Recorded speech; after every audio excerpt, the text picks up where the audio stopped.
I want to thank everybody for coming.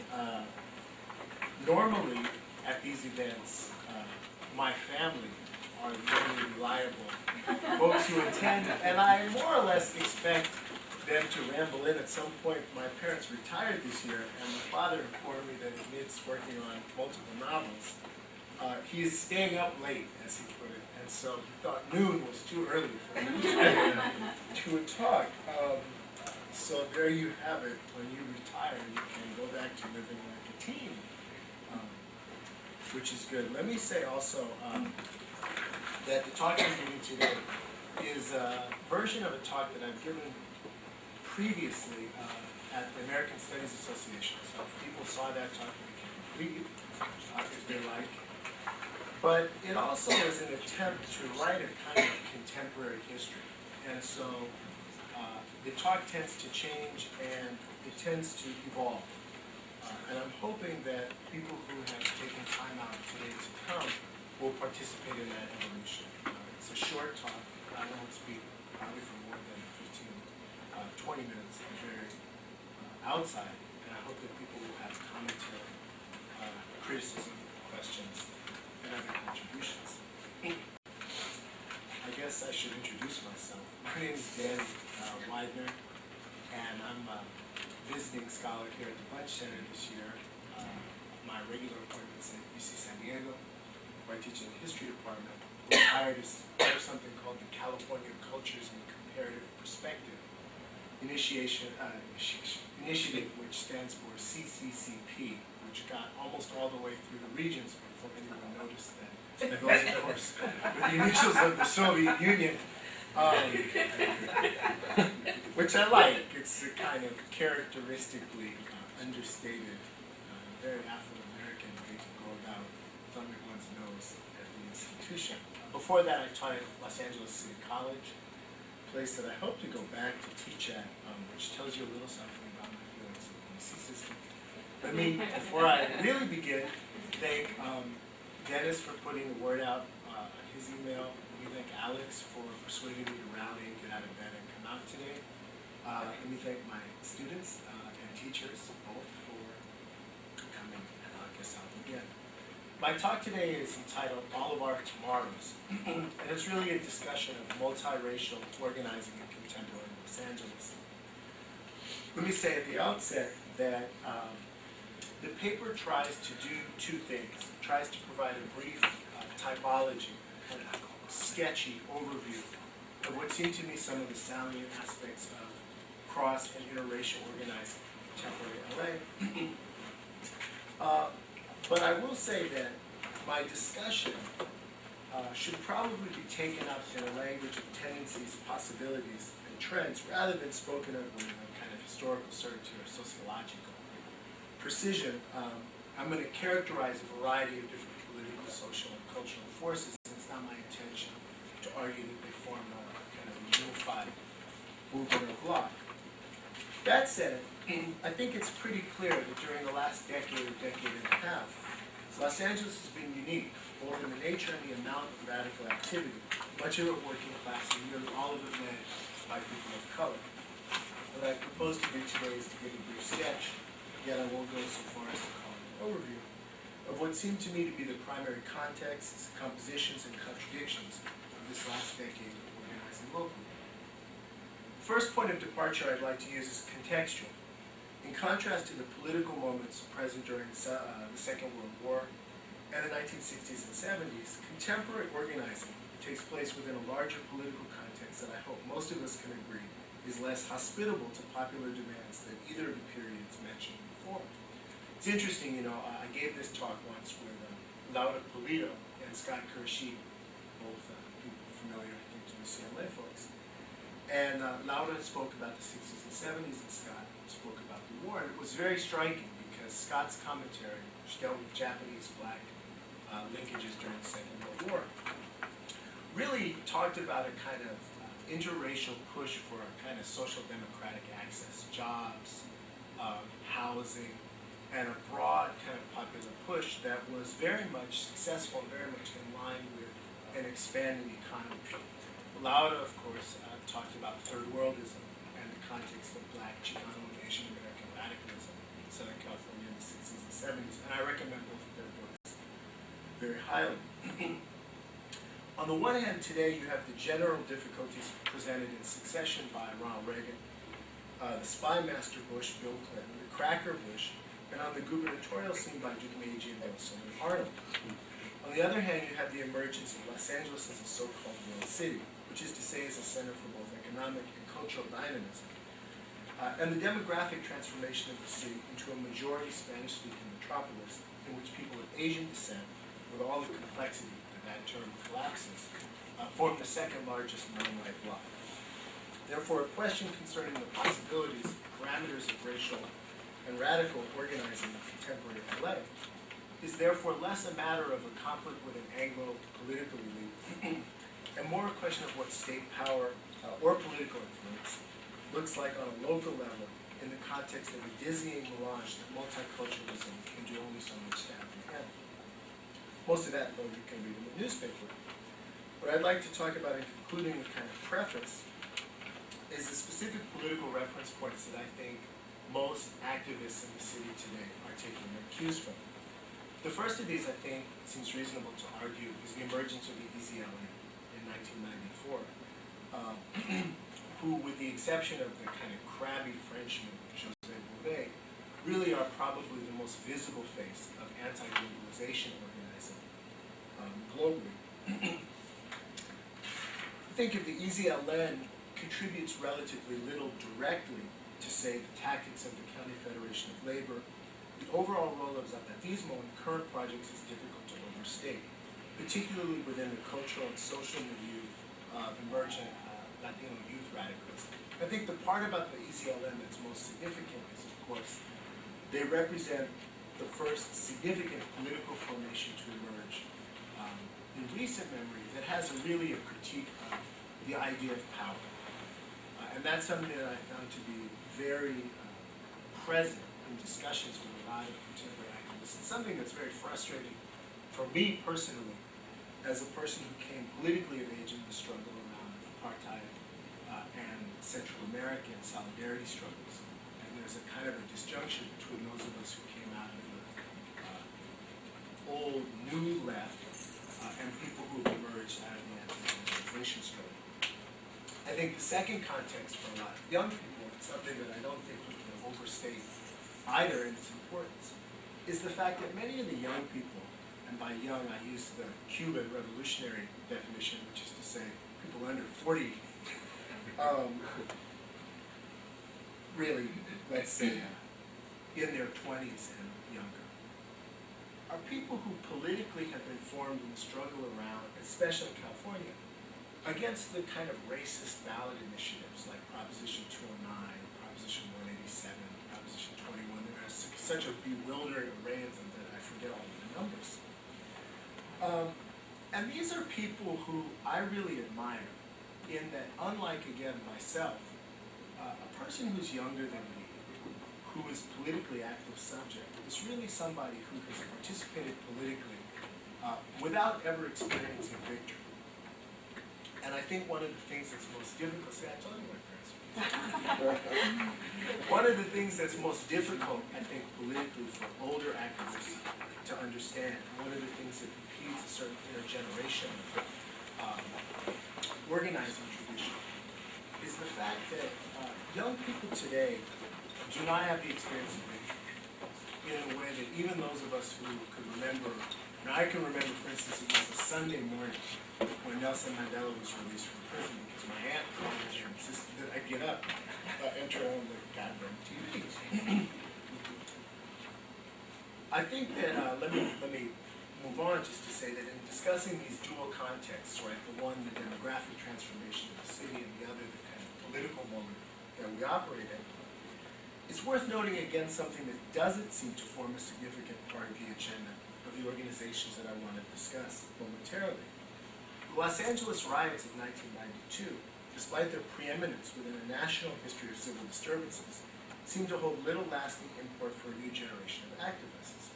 Nor does the Cold War, again, or more specifically the notion of a political world bifurcated between capitalist right and socialist left, constitute a core orientation of either the social justice organizations, the diffuse radical sentiments, or the cultural milieu that I want to discuss. This context is important, I think, and I've detained you with a discussion of it, so we might take a political orientation. But I would agree, or I would rather argue, lays at the heart of much of the cross-racial organizing taking place today. The centerpiece, I think, of a kind of political moment of the left in Los Angeles is a kind of social democracy, represented on the one hand by the late Miguel Contreras and the SEIU, County Federation of Labor, and on the other hand, a group like the Labor Community Strategy Center, which has tried to evolve a particular inside-outside strategy of politics that balances legal challenges and the language of civil rights, and of justice framed through holding the state accountable with a kind of organizing tradition of popular protest. So, on the one hand, you have a union movement whose interest is in a kind of a broad push for things like living wages, better housing, and then you have these separate kind of radical pressure organizations that also, while they have a radical critique, very much exist within the mainstream of systemic politics. What's key to note in the shared vision of a city characterized by decent schools, affordable housing, restrained police, and living wages is the pragmatism by which nearly all of its proponents seek to achieve their desired changes. This, it seems to me, is as true in response to the AFL-CIO as it is to something like the coalition responsible for the annual May 1st Immigrants' Rights March around. More could be said about this pragmatism, if you like, and in fact, I think pragmatism is also key. I think that it's a dialectical response to the very negative political context in which today's organizing takes place, but I also think that this pragmatism has been perhaps the most critical impediment to the rise of a more effective systemic critique of either local politics or building something in Los Angeles that could link to or be replicated elsewhere in the country. To a certain extent, this pragmatism may bear some relationship to the composition of contemporary progressive forces. It seems to me that organizing and or activity takes place in LA in three particular sectors. First is the labor movement that includes both as members and leaders, again, a higher percentage and number of talented, dedicated figures of Latin American and Asian descent than at any time since the expansion of the CIO in the 1930s. It's interesting to note, if you look at the McCarthy hearings in LA in the 50s and the deportations that took place, we don't really think of this, but a lot of the people who were deported from Southern California were people of color. People like Luisa Moreno, who was a Guatemalan activist. There was a man named David Park, who was a North Korean who was deported to South Korea where he was murdered.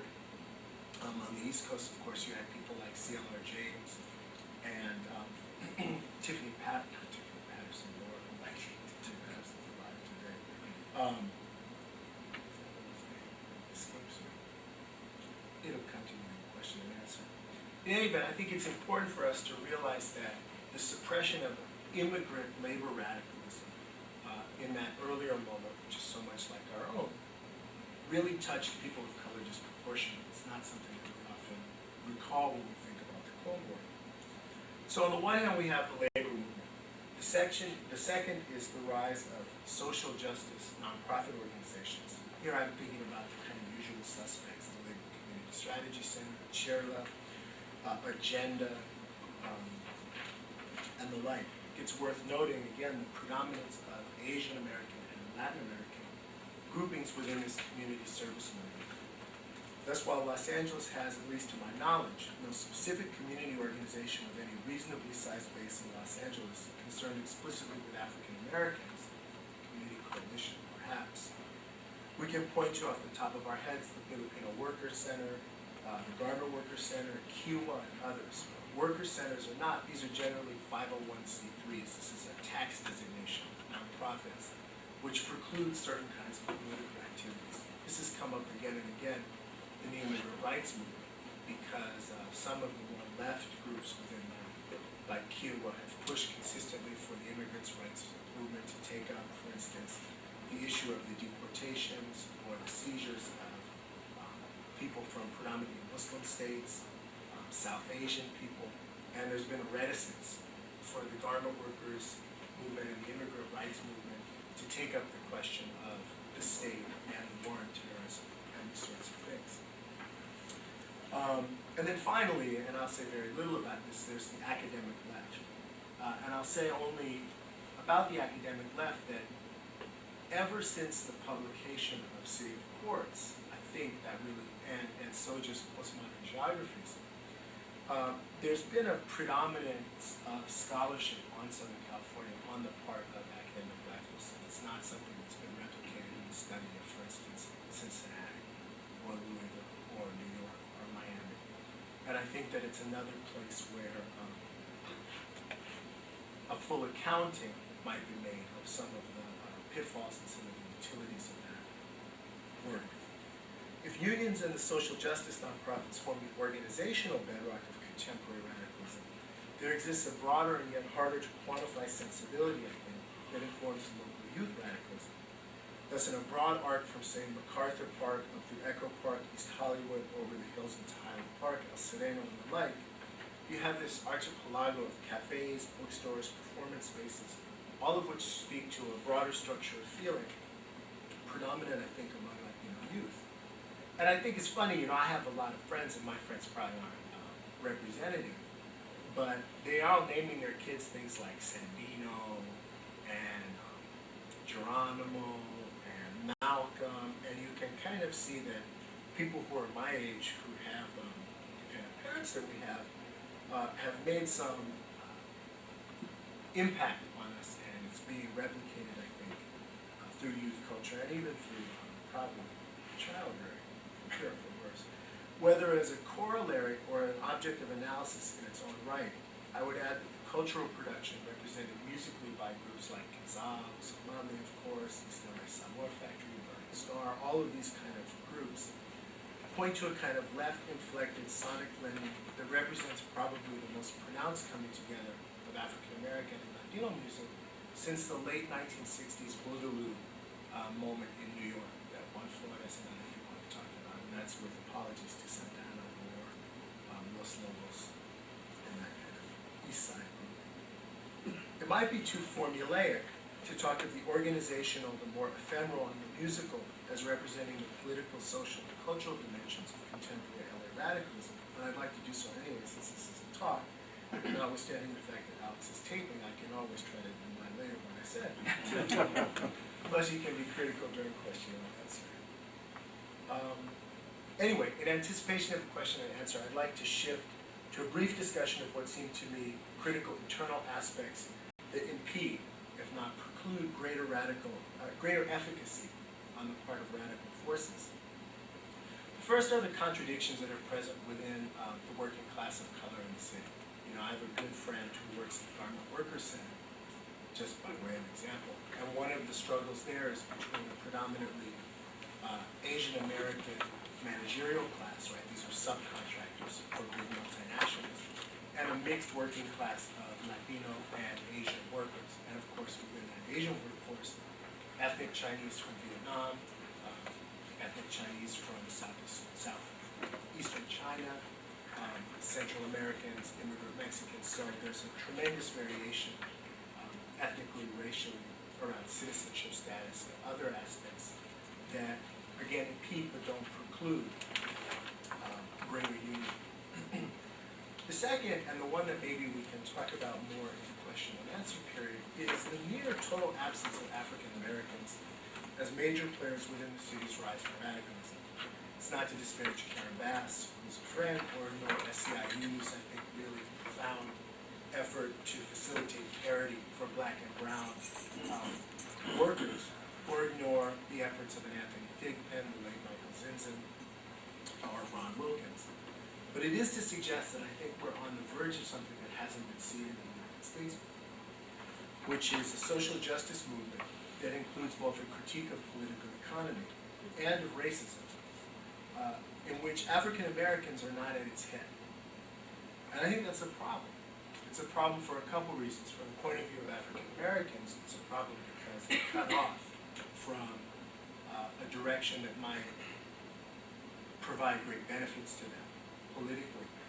And I think it's a problem from the other side because the absence of black people who are consistently the population furthest to the left in this country means that any movement which inevitably has both right and left tendencies is going to be less likely to tack to the left than it otherwise would be if those people were present in greater numbers. And I have in mind something like the immigrant rights mobilizations that we saw in the spring.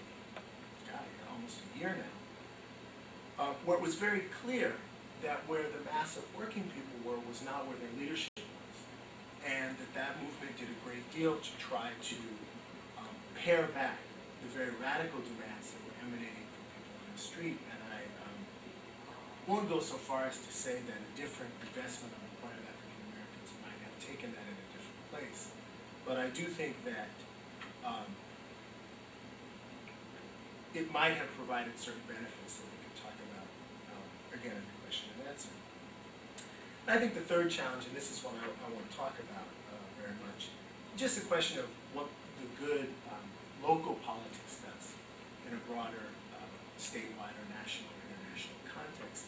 I bring that one up only to say that I think that it's been striking to me. I've been fortunate enough to have the opportunity to go a few places in the course of my short, I hope so far, life. And without exception, whether you talk about Northern Ireland or the West Bank or certainly all over Latin America, I've been repeatedly struck at how people outside the United States constantly ask me, and I would assume other African Americans, what's going on with black people? And the way they ask the question really means, what's the matter with black people and why aren't they doing something to stop the United States from doing what it's doing? And I usually hem and haw and I tell them, well, you know, one, there's a lot of jails, and two, that's an awful lot of responsibility to put on us. But I think it's a real question, and I wonder if, given Southern California's kind of pivotal place in American capital and American political, cultural, representational life, a different kind of African American politics might be part of creating a broader push for a different kind of change. So let me stop there, because the rest of my talk devolves into a very sectarian rap on New York and the Bay Area, which isn't necessary, I don't think, here. I will open it up for questions, comments, whatever you like. I have a question. I wonder, well, first of all, I think this is really useful, so I wanted to thank you for your talk, because I think just getting a handle on the typology of what multiracial organizing in LA looks like is a very difficult task. And there's a lot of different movements and expressions of movements, and so the fact that you're stepping into that work, I just applaud you for it. I think it's a real important point of reflection for folks here who are doing that work to be able to engage you about that. Curious about several things, but I'll start with this one.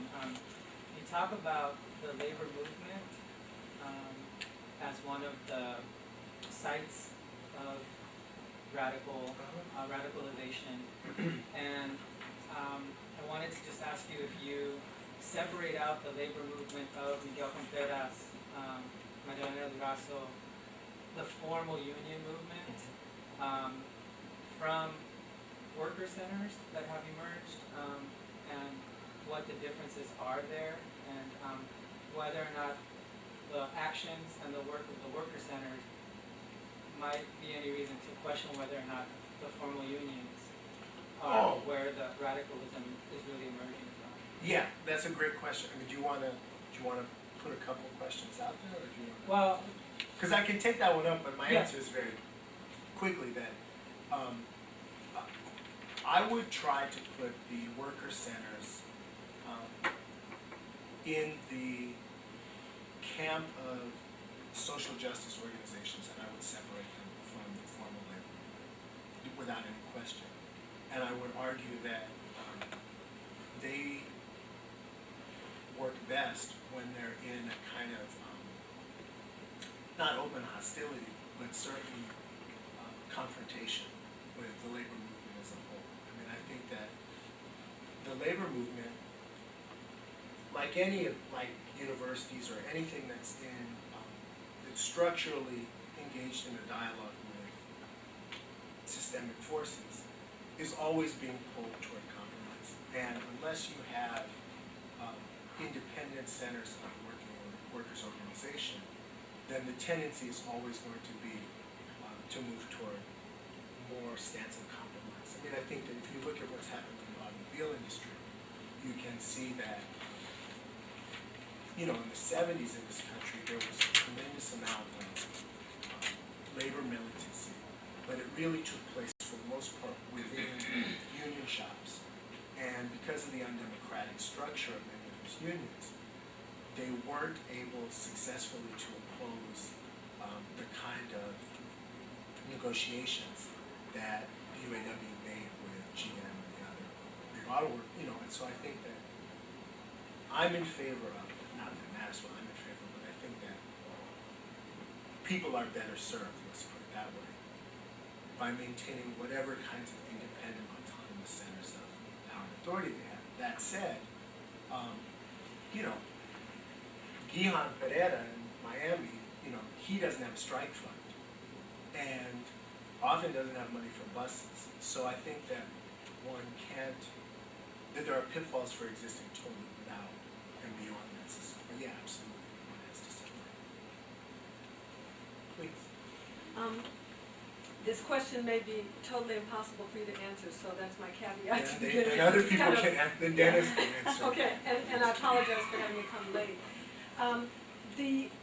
The idea of disinformation, which is proliferating so much now in terms of, say, political elections, corporations whitewashing or greenwashing themselves, in terms of allegations about mismanagement and so forth. And then we have all of us regular, ordinary citizens who are trying to find out what's really going on.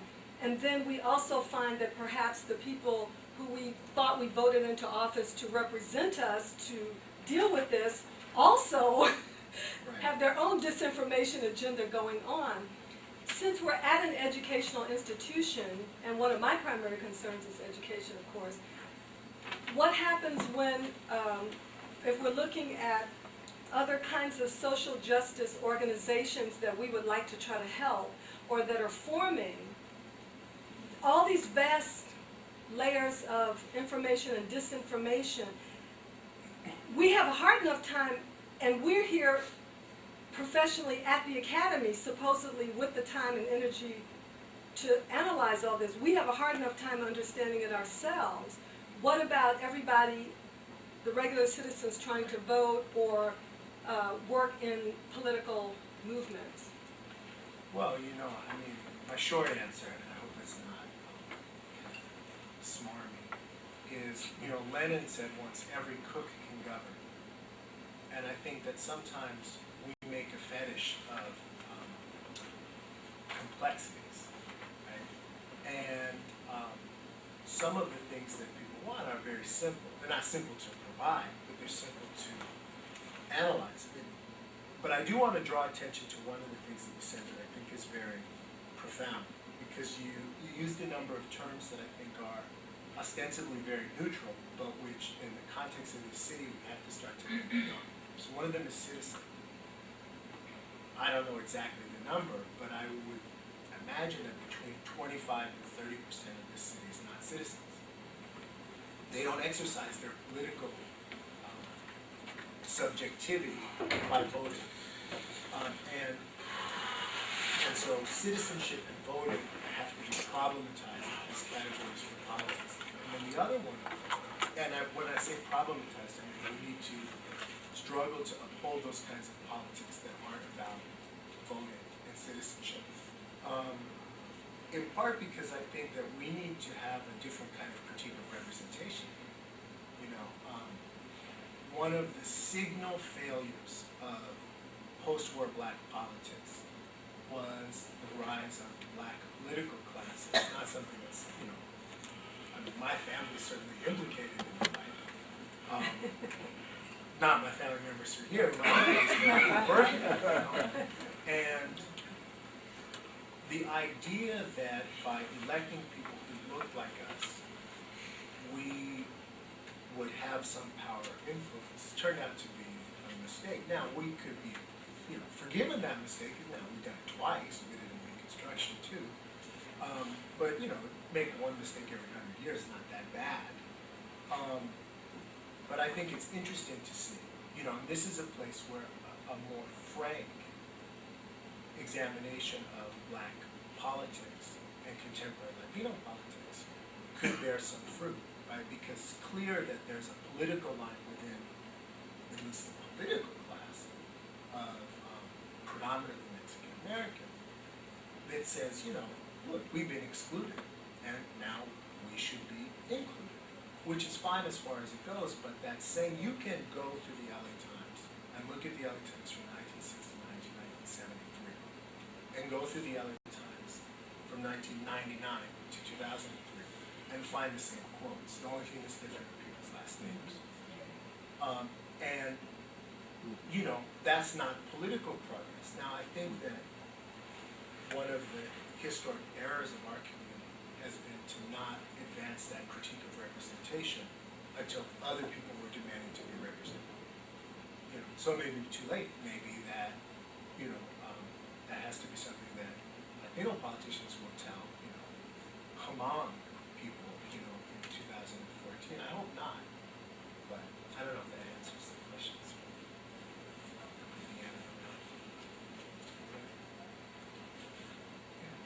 So, in light of your, I'm taking the title as meaning that, you're looking at multiple groups, different cultures coming together, organizing together. So how are we gonna get to that point when we can't seem to get along in the community? Have you looked at that while you're doing your research? Well, it's interesting, in the time since I wrote this talk, initially in 2005, and now, it's not like a long time, but I've become much less optimistic. It's the wrong word, but I've become more sanguine about possibilities of coalition building. And I've come to think that the terminology of coalition building really is a mistaken terminology. And that the idea that people are going to find a basis to come together as separate, distinct groups may be going about it the wrong way. I think that the starting point has to be for people to articulate collectively how they want to live. And then that provides the basis of a common program, as opposed to saying that, because what we tend to do is we tend to have events, right, that are meant to bring separate groups of people together. And what those events do is they reify the differences. Right? People come together on the basis of I'm X and you're Y, and our event is Z. And I think that in certain places, actually, you can see that people are doing something else. I mean, the situation is so bad in the UC system, for instance, that there's, I think, probably a greater level of working unity between Black and Latino people on campuses than there was 20 years ago. So it isn't all getting worse. Now, on the other hand, if you look at the county jail, and people are making an argument that prisons should be segregated because Black inmates are not physically safe, that's nuts. And I think that that is something that really is a serious problem, and I don't know the solution to that. But I think that people don't have to get along. They just have to struggle for the same thing. Because the thing is, if we waited even for ourselves to get along, we could never do anything. I wanted to build on your point about that, because I think you're right on the money about it, that if the model for multiracial organizing really was what drove people to come together in the first place, that we have a different type of expression of the different groups that are organized.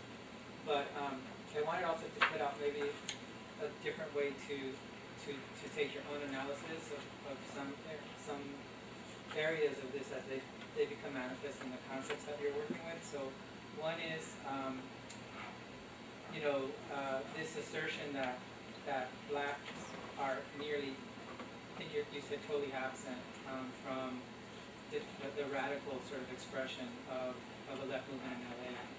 And I think what you have in LA is actually the examples of the opposite, and you mentioned one of them, Karen Bass's organization, the Community Coalition. It would be strangely ironic to ignore how that particular organization in various different substantive areas of organizing has actually accomplished what you just mentioned. So taking Black and Latino youth in really messed up schools in South Central and putting them through a process that says, why are we in the same place around these conditions, and then them actually winning campaigns to shift millions of dollars in Proposition BB money would seem like a hard thing to ignore. We should not ignore those examples precisely for what you're talking about.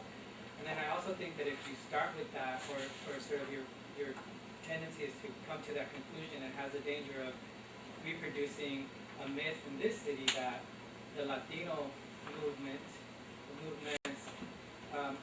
happen to be informed by a different type of radicalism and is distinct from the same processes that are happening in the Black community.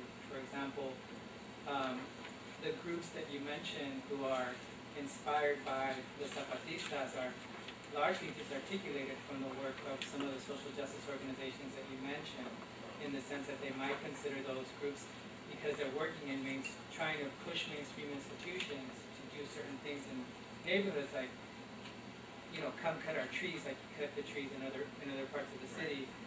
They just consider that as too mainstream. And what it doesn't do also, it doesn't hold Latino leadership accountable for its own failure to include blacks, specifically Black immigrants, in what it considers to be the new civil rights movement agenda. So I think that by trying to look at the examples where people of different groups have come together, and what success, if any, have they had, it might give a more nuanced picture of those conclusions. Yeah, no, I think that's a fair comment. I do think that there are some, within the aptness of what you suggest, I think that there are certain points that I would parse. I think that for people who came to Los Angeles in the 1980s, especially those that came from Central America, there is an experience with a different kind of, first of all, they have a different imagination of what it means to be in a union than most African Americans who are public sector unions and who have a different experience of the organization. Now, it's not what I studied, so this is an imagination, and one would have to look at more particular people. I do think that there is more of a diffusion of people into those 501c3 milieu who are of that 1994 generation than maybe we might conceive. I can think of people who are agenda staffers, but again, it would be two parts. The basic comment that you're making, the two, one is which there are other organizations who provide competing examples, I think is true. And secondly, that there's a multi-directional responsibility for charting a different kind of progressive camp. I think is also right. The talk is intended in part as a kind of self-critique. And I think that is an important part of the task, but it doesn't obviate the need for both sides. I think your talk reminds me of both a lot of the teaching that I do, and the community work I do with work, but also about my own experience when I first broke into or began to work in politics. I found myself going to elders in their 80s 70s who had been engaged since the 30s in migrant health issues, etc. And asking them the question about how did they remain in the fight? How did they concede on a daily basis that they hadn't achieved the overarching goal that many of them had in terms of universal health insurance and access to health, etc., for anybody regardless of their background, for all peoples?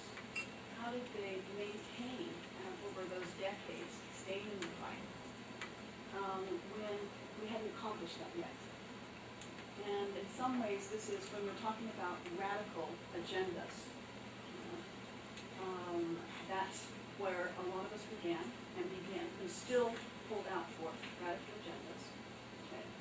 If it is a complete overturning of existing institutions, government, etc., okay, in order to achieve a more just, or a just, not a more, but a just and equitable society. But getting there also, if it doesn't happen in our country, maybe as it has in some of the other Central American countries, in the last couple of decades, then where does one work? And how does one stay in the fight? Looking always at that's what goals are. Okay, radical agenda. But how do we sustain on a daily, yearly basis, okay? And how do we not ignore the very real daily kinds of issues that affect our communities? In the case where I was up in Berkeley, in Alameda County, one of the campaigns was to get an anti-patient dumping bill passed, which would prevent people dying who didn't have insurance, dying as they were being transported to county hospitals because they didn't have insurance. There were many community meetings, testimonies about how folks, relatives had died in transit to county hospital. So again, in the discussions I was having with my elders, is how do we won an anti-patient dumping, and it saves lives. So I learned from my elders to celebrate also that very small piece of a much broader agenda, a much more radical agenda. And in celebrating, you talk about the wins. Wins are important also in staying in the struggle. But again, I think that the doing, and I'd say this as an academic as well, okay, writing about these things too, but the doing of it, the finding the funds, the mobilizing the people, dealing with what this woman talked about. How do you bring people together who have seen themselves as different or been told that they're different? How do you actually bring them together to identify shared issues and the reasons for working together? You know, how do you do that? That daily work is extremely difficult and possible. We've seen it in many, many ways. There's many successful examples of that. But I think that it's, in some ways, it's very easy to be a critic about, and also to be telling everyone, us to be telling folks where the radical agenda is. I really have found that many people actually know what that is. But it's actually trying to achieve that on a very daily basis, given the constraints. And this could be at the community level, it could be in the electoral politics, etc. Various different examples of political activity. So I think I would maybe like to hear more about how do, maybe what you're thinking about. You say your thinking is evolving as you are, But I think maybe this is what Solid is also trying to speak to as well. Okay. Well, rather than, I'm saying a lot of what I think, maybe a couple other people could also speak, and then we could, because I know we have things to do next Friday. Dennis, are you going to say something about something that Well, I hope this relates to the general term that was said, but I was interested in your the experience you had in traveling abroad, which is I haven't really done the traveling abroad as much, but in my travels I get the same question from students and from community workers and the like about where are the black people, like what's going on with black folks in terms of movement politics, and I was really interested in your answer. Because you quickly mentioned, well, they're in jail. I got criticized by Ruthie for not answering quickly enough. It's come into the talk.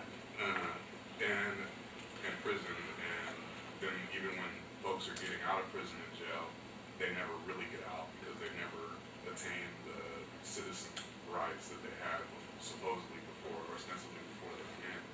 And I'm wondering what you're finding in terms of your research, in terms of these, whether they be the kind of more non-profit-ish kind of constrained organizations, or the self-described or actual radical political organizations in LA, what the kind of momentum is in terms of this real, like, kind of genocidal kind of impingement to any kind of political movement, and not just around black folks, of course.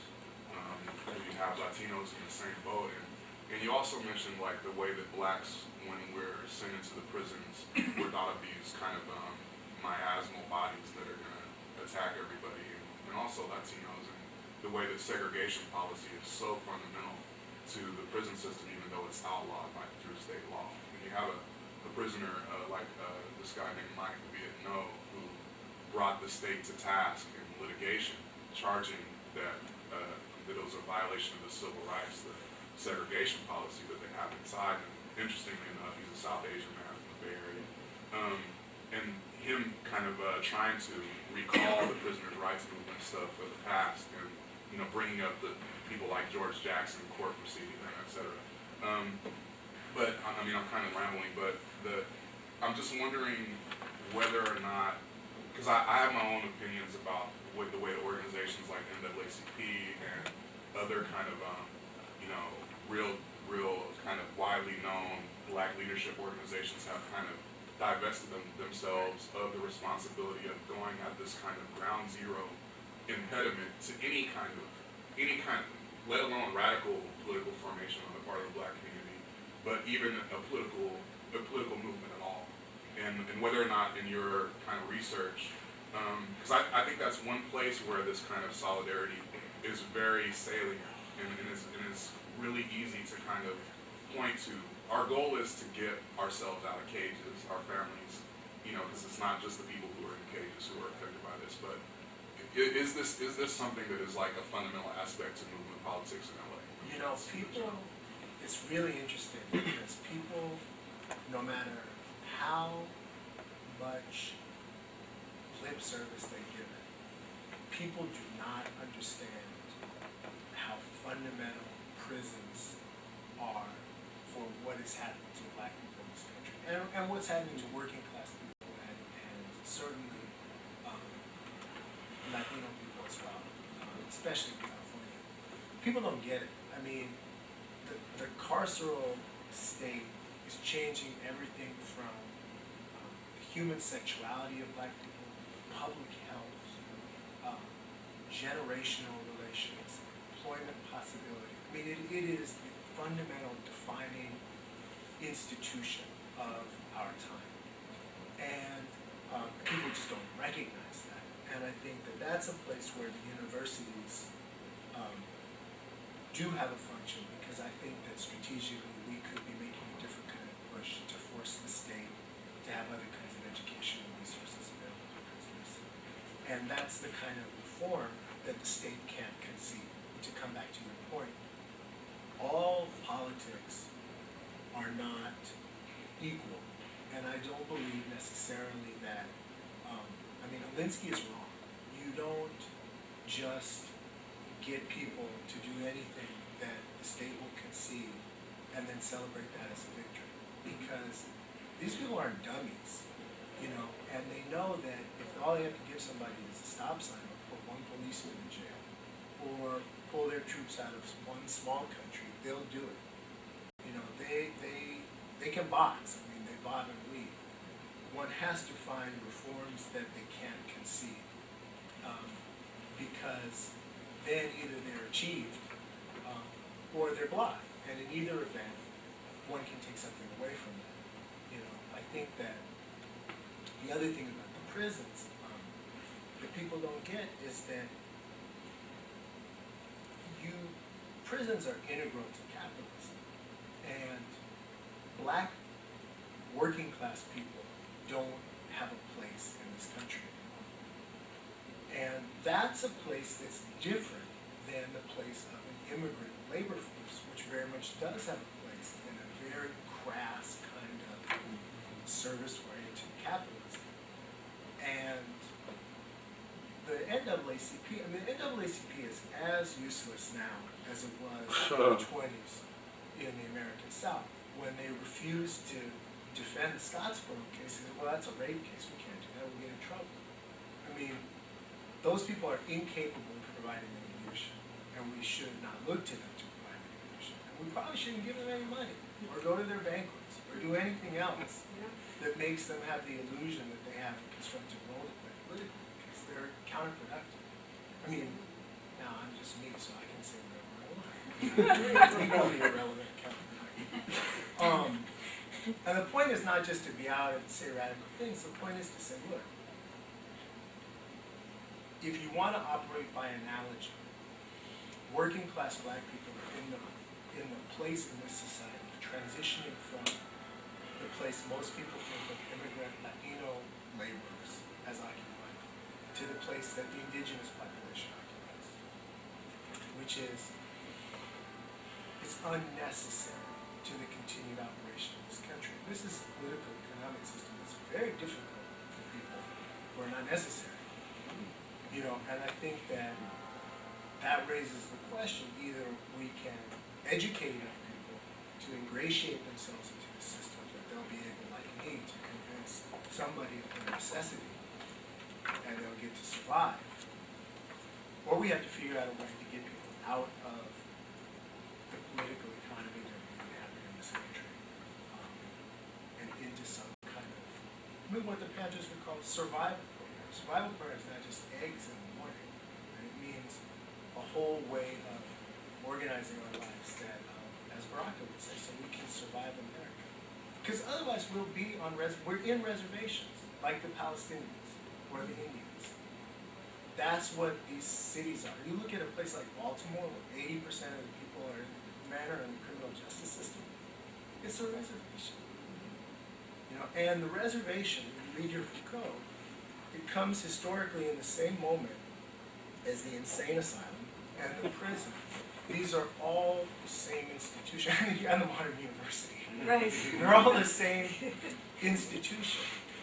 You know, they're about the regulating and disciplining and bodies, not to get off into that kind of language. I know the brother has a comment, and then this last one right Alex here. wants to shut me down. Yeah, I Made me regret. get out of bed, and now I gotta stop. They can talk to you afterwards. Well, just turn off the tape.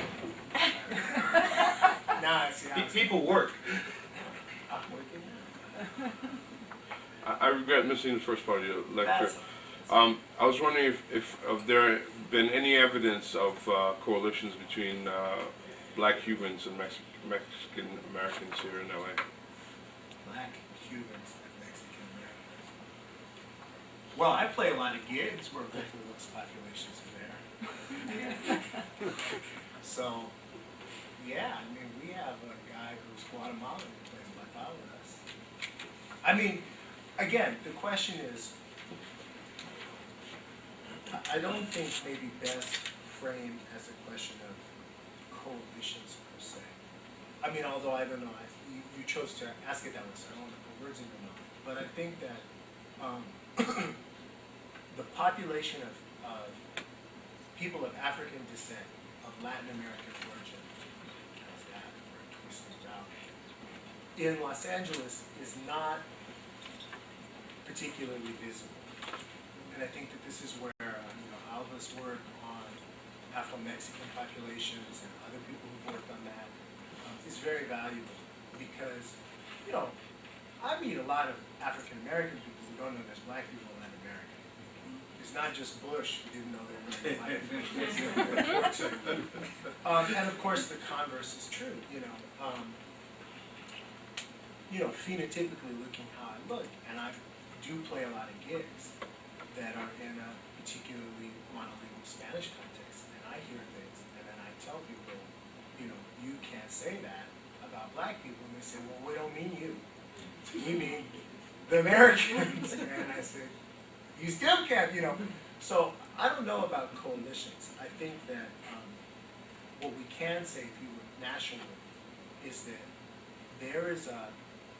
there's multiple and competing things happening, right? So if you look at the Puerto Rican community, for instance, it has a particular historic relation to the African American community in the Northeast.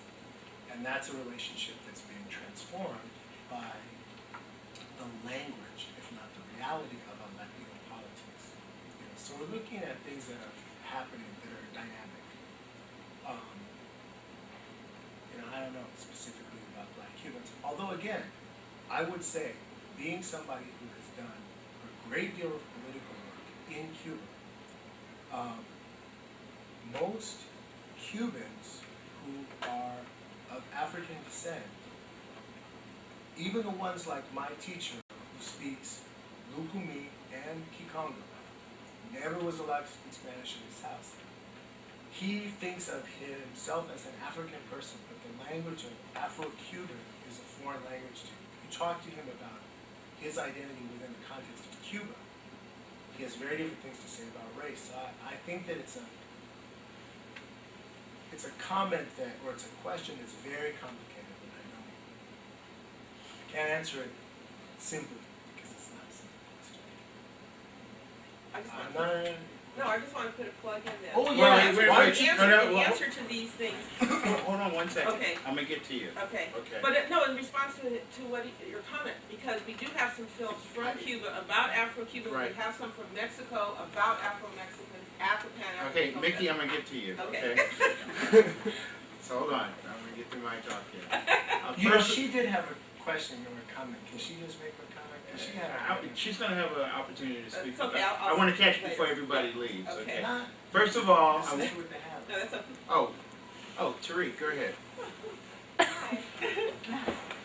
I actually, sitting here listening, I think one of the things that plays into our ability to mobilize as a people, very largely speaking, all races, is the idea that perception is reality. And one of the things that's very much put in place are media images that reify and reinforce the ideas that Blacks and Latinos don't get along, that Black men are criminals. I mean, it's very down to it's even down to the minutia of commercials.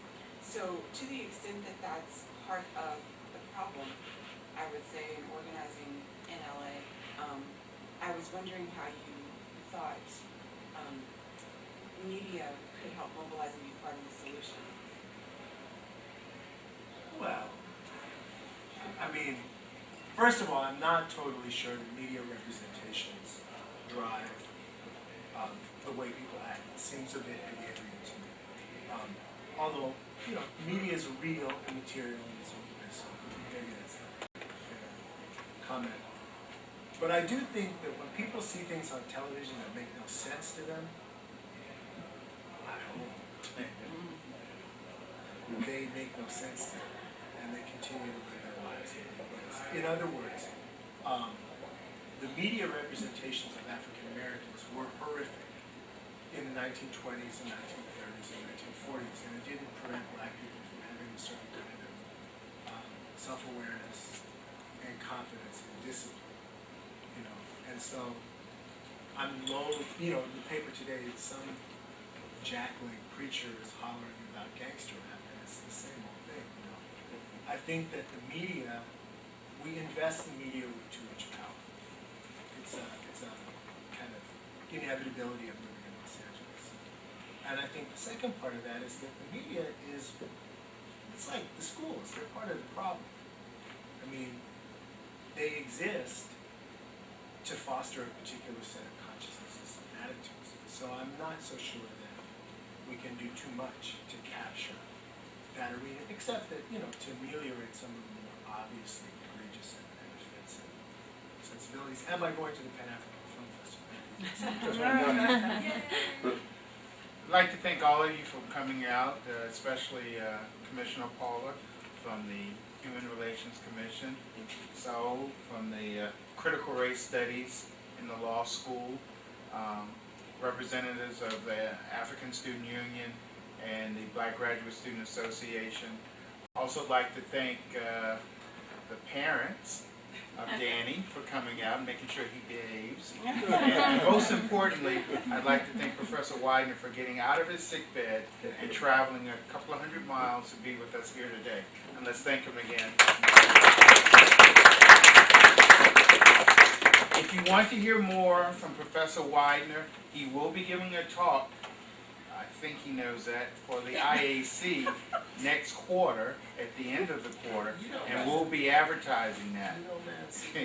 Yeah, you know, that's what happens when you go to Unreal.